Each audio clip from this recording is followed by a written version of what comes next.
বাংলার মাটি ইতিহাসে ভরপুর। প্রতিটি ইট, প্রতিটি গাঁথনি যেন বলে যায় শতাব্দীর পুরনো গল্প।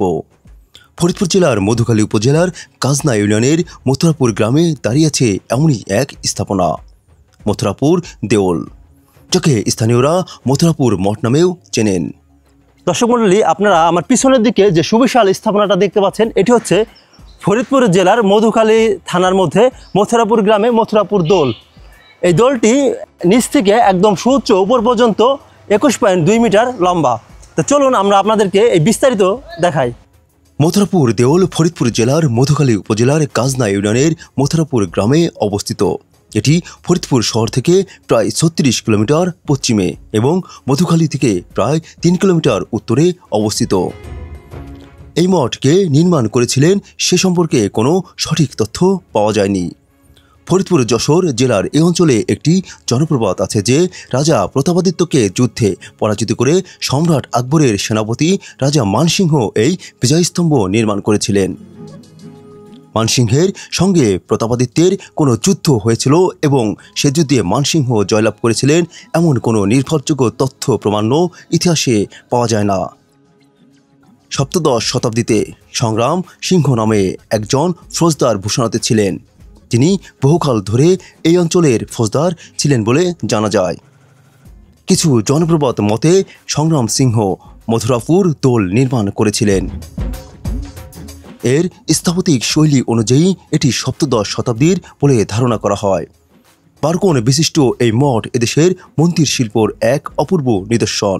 প্রায় 3 মিটার পর্যন্ত সোজা উপর দিকে ওঠার পর এটি সামান্য সরু হয়ে উপরের দিকে উঠেছে, কিন্তু এর চূড়া এখন সমতল এবং মাটি থেকে এখনও প্রায় 21.2 মিটার উঁচু। আগে এটি আরও উঁচু ছিল বলে জানা যায়। এর দেয়ালে টেরাকোঠার চমৎকার অলঙ্করণ রয়েছে, যেখানে রামায়ণ ও মহাভারতের বিভিন্ন দৃশ্য উপস্থাপিত হয়েছে। দেউলটির নিচের অংশে রয়েছে ভিতরে প্রবেশের 2টি প্রবেশদ্বার, আর মঠের ভিতরে একটি ছোট্ট কক্ষ রয়েছে। এই দেখেন, এটা হচ্ছে এই দোলের মেন প্রবেশদ্বার, অর্থাৎ এইখান দিয়ে দোলের ভিতরে যাওয়া যায়। আমরা এখন এটার ভিতরে গিয়ে আপনাদেরকে দেখাবো যে ভিতরে কী আছে বা ভিতরের স্ট্রাকচার কেমন। এটা হচ্ছে মেন প্রবেশদ্বার। তো ভিতরে আসলে তেমন আলো নেই, অন্ধকার। দেখেন, এটা হচ্ছে ভিতরের মেন প্রবেশদ্বার এবং এই হচ্ছে ভিতরের জায়গা। এখানে পুরোটাই অন্ধকার, তেমন দেখা যাচ্ছে না। দেউলটির ভিতর নিচ থেকে উপরের অংশে নেই আলো বাতাস প্রবেশের জন্য কোনো ব্যবস্থা, যে কারণে ভিতরে খুটখুটে অন্ধকার। দেউলটির নিচ থেকে উপরের অংশ সরু ফাঁকা। ভিতরের দেওয়ালে ছোট্ট মন্দিরের ন্যায় থাকলেও সেখানে কোনো বিগ্রহ নেই। পূর্বে কোনো বিগ্রহ ছিল বলেও প্রমাণ মিলেনি। এই হচ্ছে ভিতরের অবস্থা। ভিতরে আসলে অন্ধকার, আপনাদেরকে আমরা তেমনভাবে দেখাতে পারছি না। দেখি এইদিকে এই যে ছোট একটা মন্দিরের মতো আছে। এই দোলের যে মেন গঠন সেরকম এইখানে আর একটা তৈরি করা, তবে ভিতরে কথা বললে প্রতিধ্বনি হয়, যেহেতু আটটা একটা জায়গা, শব্দ বেরোনোর তেমন কোনো সিস্টেম নেই। আপনাদেরকে আমরা যতদূর দেখাতে পারছি দেখেন, এটা দোলের নিচের দিকের অংশ দেখেন। আর এইখান থেকে আমরা যদি একটু উপরের দিকে ধরি, যেহেতু এটা ভিতরে অন্ধকার,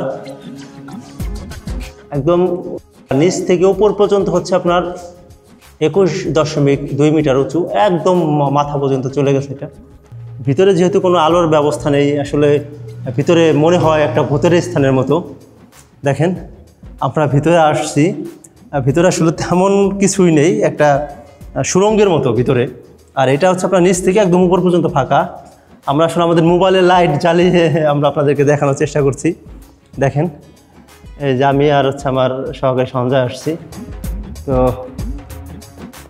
এইটাই হচ্ছে একটা দরজা, এখানে 2টা দরজা আছে মোট। এই একটা দরজা ভিতরে ঢোকার জন্য, আর এইটা ওইখানে তালা মারা, আর এইটা হচ্ছে খোলা, অর্থাৎ যেখান দিয়ে আমরা প্রবেশ করছিলাম এটা হচ্ছে সেই জায়গা। দেখেন, মোবাইলের আলো জ্বালিয়ে আমরা ভিতরের চারিপাশ খুব ভালোভাবে পর্যবেক্ষণের চেষ্টা করি।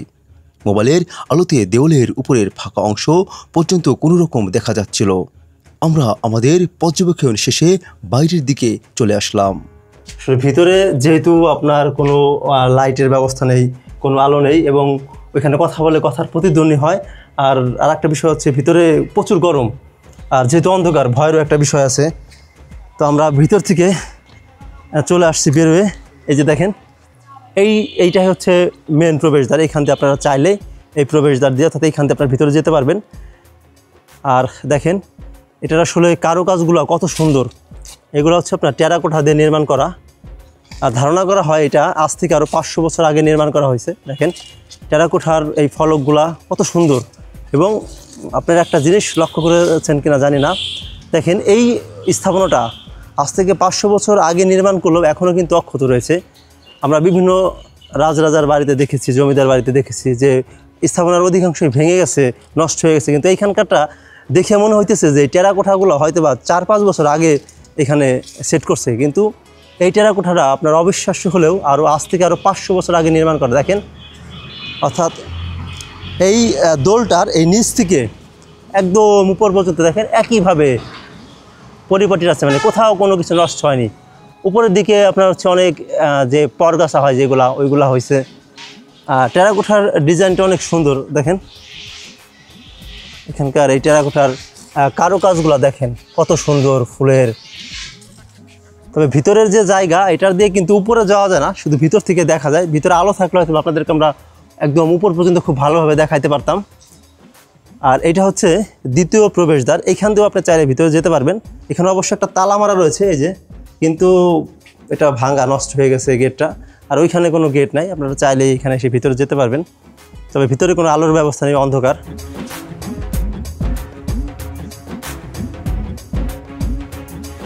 যতদূর দেখা যাচ্ছে যে পুরা আপনার দোলটার যে কারুকার্য রয়েছে, যে টেরাকোঠাগুলো দিয়ে এটা নির্মাণ করা হয়েছে, সেগুলো এখনও সেই আগের মতনই আছে। মানে মনে হচ্ছে যে এটা 2005-10 বছর আগে নির্মাণ করছে। দেখেন কিছু কিছু জায়গায় একটু নষ্ট হয়ে গেছে, কিন্তু অধিকাংশ জায়গায় আপনার ঠিকঠাক আছে।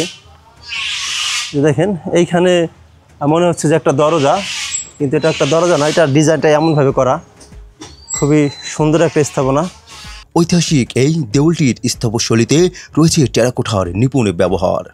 দেউলটির গঠন, অলঙ্করণ এবং উচ্চতা প্রাচীন বাংলার ধর্মীয় ও সাংস্কৃতিক ঐতিহ্যের পরিচয় বহন করে। এটি একটি সাংস্কৃতিক প্রত্নতান্ত্রিক স্থাপনা যা বাংলাদেশের প্রত্নতত্ত্ব অধিদপ্তরের তালিকাভুক্ত। মথুরাপুর দেউল শুধু একটি ধর্মীয় স্থাপনা নয়, এটি বাংলার ইতিহাস ও ঐতিহ্যের এক জীবন্ত দলিল। প্রতিদিনই দূরদূরান্ত থেকে ছুটে আসেন পর্যটক ও ইতিহাসপ্রেমীরা। পর্যটক ও ইতিহাসপ্রেমীদের জন্য দেউলটির চারিপাশে রয়েছে বসার সুব্যবস্থা। আপনারা ঘুরতে আসলে এখানে বসতে পারবেন, এখানে বসার ব্যবস্থা রয়েছেন। এটা চারপাশে বসার ব্যবস্থা আছে। অনেক আগেকার, আমাদের জন্মের আগে যে সময় আমার দাদারা এখানে ছিল, ওই সময় আমার দাদারাও আইসে অন্য জায়গার থেকে। এই জায়গা তো সবসময় জঙ্গল ছিল, এই জায়গাটা ওরকম ছিল না, অনেক জঙ্গল ছিল, পরিষ্কার করছে আমার দাদারা। তারপর আমরা জন্ম আগের থেকে আমার বাপ চাচাদের কাছে শুনে আসতেছি এখানে অনেক আগের থেকে। এটা আমরা নিজেরাও জানি না, আমরা জন্মের আগের থেকে আর কি এখানে এটা হয়েছে। আমাদের বাংলাদেশের দূর দূরান্ত থেকে এখানে ঘুরতে আসে। মথুরাপুর দেউল, যেখানে ইতিহাস, স্থাপত্য আর সংস্কৃতি একত্রে মিশে আছে। এটি আমাদের অতীতের গর্ব এবং ভবিষ্যতের জন্য এক মূল্যবান উত্তরাধিকার।